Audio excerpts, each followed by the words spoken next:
Hey guys, what's up? Welcome back to the channel and welcome back to a new video. So I have a 2015 F150 XLT. I have the base stereo package. I don't have the Sony upgrade or the B&O or anything fancy. There's no subwoofer in the vehicle whatsoever.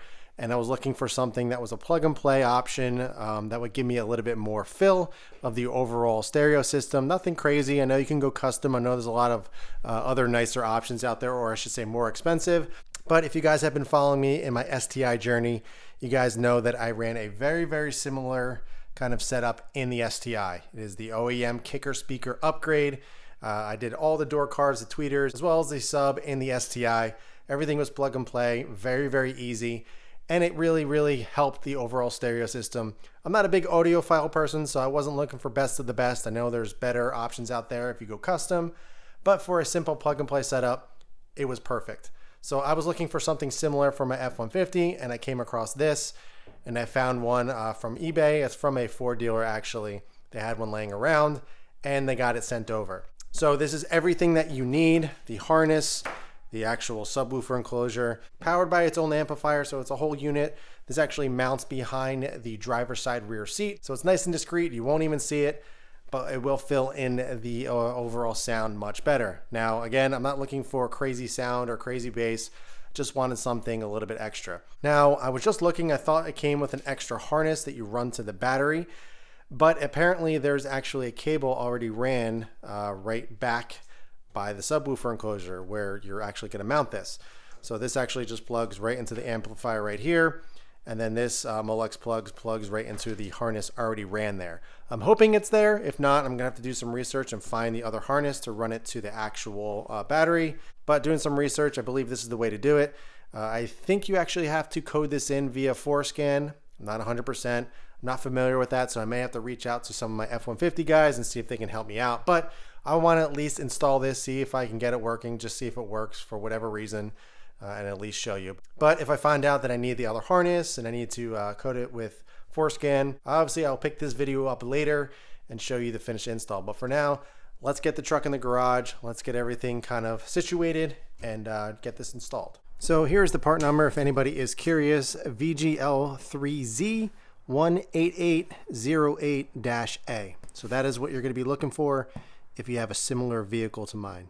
All right, so we got the truck in here. So we're actually going to be working in the driver rear. So I'm going to take the car seats out, not a big deal, but we're going to take the car seats out, and then I'm going to actually fold this seat down, and I'm going to be working right behind this seat, and that is where it's going to sit. So you're not going to see it at all. It's going to be very discreet, as I mentioned, very clean, exactly the way I want it. I'm not going to take up any space underneath where I put some stuff, and it's going to be a really simple install. So let me go ahead, get these car seats out, and then I'll show you how to pull this seat down.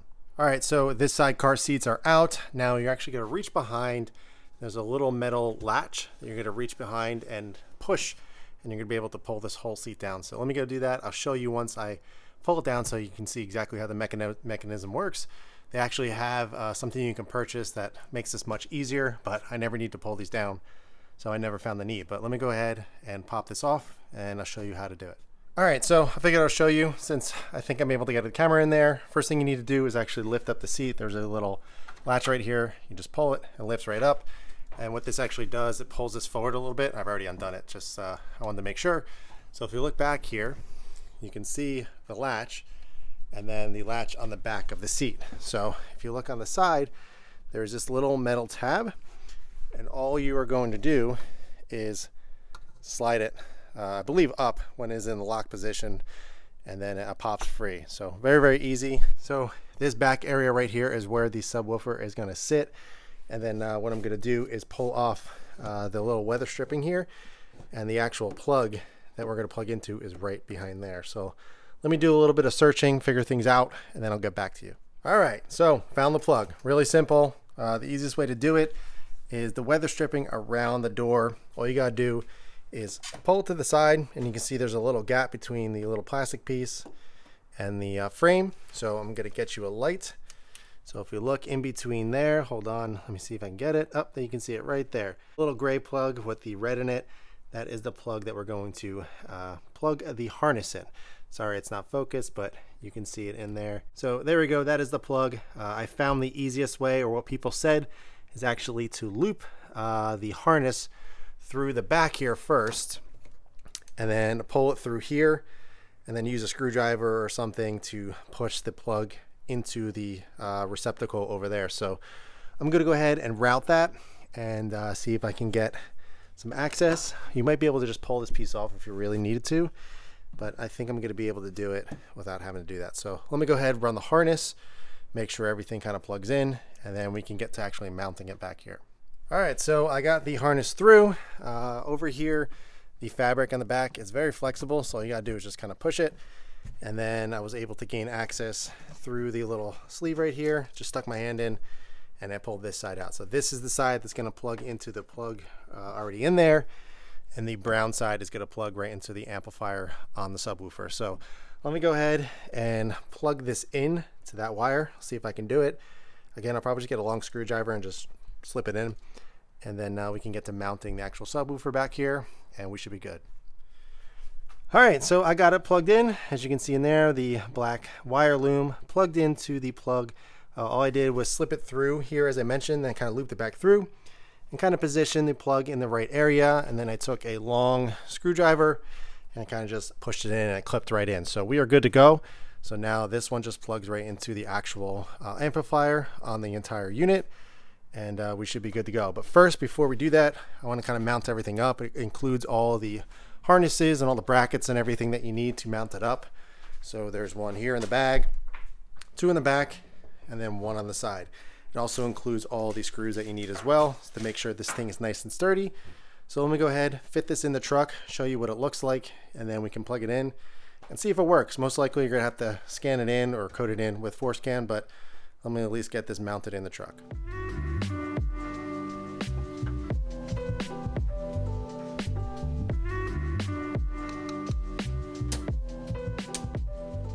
All right, so I mounted it in loosely. As you can see, I popped the clips in that are on the back of the top bracket.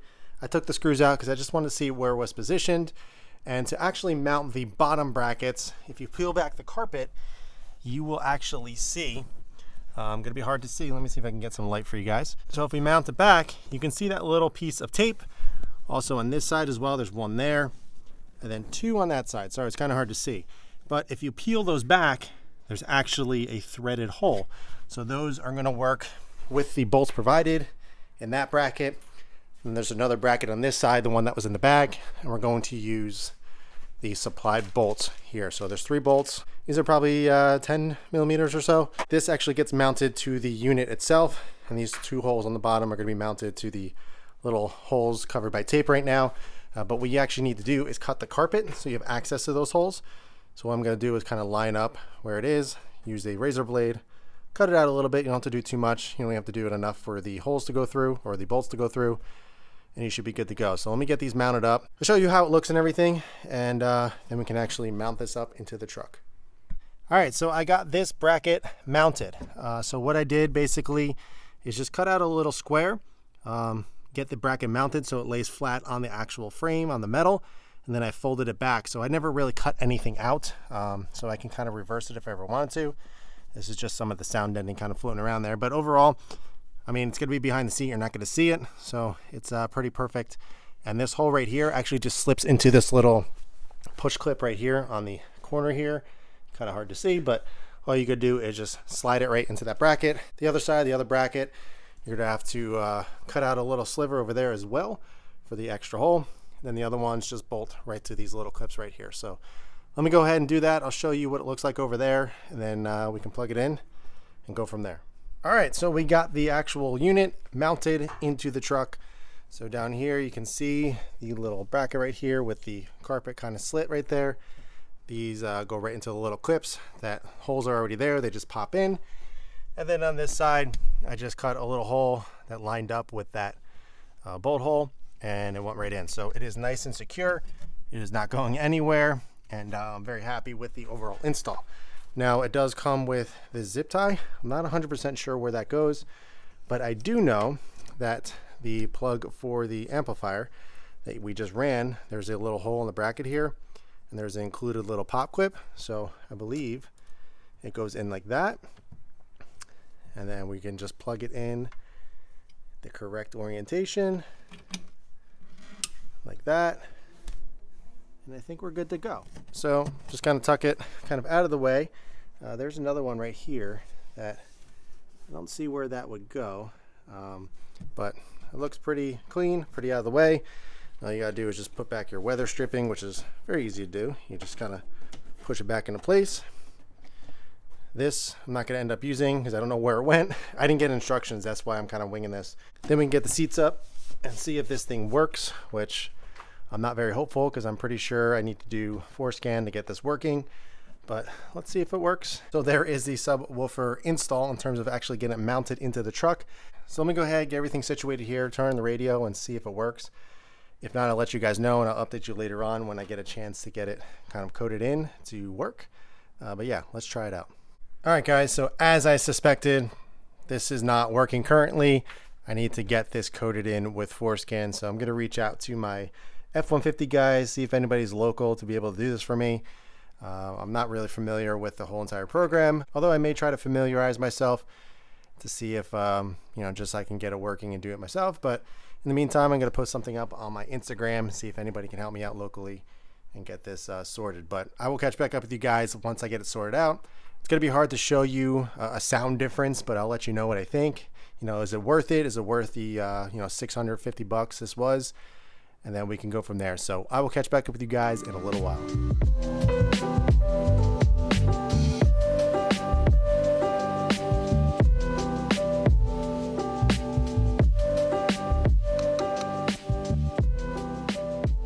All right, guys, so as you are probably able to tell, this is the following day. What I ended up doing was just going to a local Ford dealer to have them activated. I started doing some research, looking through all the different forums and everything, checking out a bunch of videos to figure out how to get this coded in and get it running. And while I really didn't mind the research and trying to figure out FORScan, I felt like it just really wasn't worth my time since I'm really not too interested in learning all the ins and outs of the program. Maybe one day when I wasn't under pressure and I just have some time to be able to kind of figure it all out, then I'll kind of dive into it and kind of play around with it. But I figured let me just shoot over to a dealer, see what they say, and see if it's something that they can do. Now I ran over and I explained it to them and they knew right away. I actually showed them a post on the forum of exactly what codes you needed to change in order for that to work. Sent it over to the tech, super cool dude, and he got it working no problem. He came out, he said, man, this thing really sounds very good. He was pretty impressed with it. And yeah, I mean, a pretty amazing product for just being able to plug it right in. You didn't have to run any wires all the way to the battery or anything like that. It was very, very, very easy. Overall, it costed me, I think it was like $65 or so to get that done, so not really that big of a deal. Obviously, I could have done it for free and got somebody local to come out to me or I go to them to get it done, but honestly, $65 is not bad at all, and for me to be there, just the pure convenience of it, just worked out in my favor, and they knew what they were doing, and I got everything working just fine. So the only thing that I actually had to do was flash the truck back to the stock tune, and the reason for that is because when they first hooked it up, the PCM was showing blank. Basically, it was saying that there was no information. So they said, hey, can you flash it back to stock? And I was like, no problem. I did it on the SCT tuner, flashed it back to stock. They were able to do it 5-10 minutes or 10-15 minutes, I said. And then I just went right back to the 5-star 93 performance tune. And I was on my way. So really, really simple to do. Very, very happy it worked out. I was kind of getting nervous that I was gonna have to buy all these other harnesses and kind of reach out and try to figure out all this FORScan stuff. But honestly, it worked out perfectly. Next day, I just went over to the dealer and they got it done for me. So there's a couple things that you need to keep in mind. For some reason, in the newer F-150s, they stopped putting that harness in the C-pillar back there. Not sure why, but there is another option for you guys that doesn't have that specific wire already ran. You can get the harness that runs all the way to the battery. Basically, there's a harness that you can run from the battery through the firewall to the fuse box and the driver footwell area, then all the way back to the sub.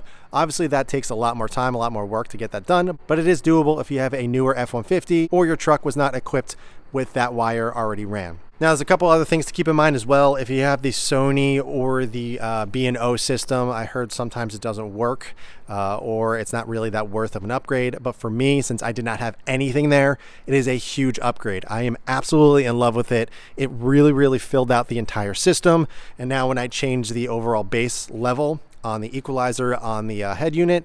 I mean, it actually adjusts the amount of bass on the subwoofer, so it's very, very nice. It did take me a while to find this specific one because apparently Ford stopped selling it. I believe you can get it through them, but it's becoming more and more scarce since there are newer generations of the F-150. And for whatever reason, it's a little bit harder to find. A lot of the third-party vendors and third-party sites aren't allowed to sell it anymore, so they actually don't have it available. You have to buy it directly through Ford. Then you have to add another $100 onto it for them to install it. There's no way to take that off, which I found pretty weird. I'll leave a link below to where I found it. I found it on eBay. It was around $650 or so. I know in the past it was much cheaper, but because they're scarce, I think people are starting to jack the prices up a little bit. But honestly, for me, that didn't have any sub whatsoever in the truck. It was a huge upgrade, and it really, really does sound good. What I'll try to do, it's not going to really come across on film or on camera, is give you a little bit of a sound test. I'll show you with some non-copyrighted music, see if I can get it to work, and just kind of give you a little bit of an example. It's not going to really portray much through the actual camera, but I figured I would show you. So let's head into the truck and I'll show you that.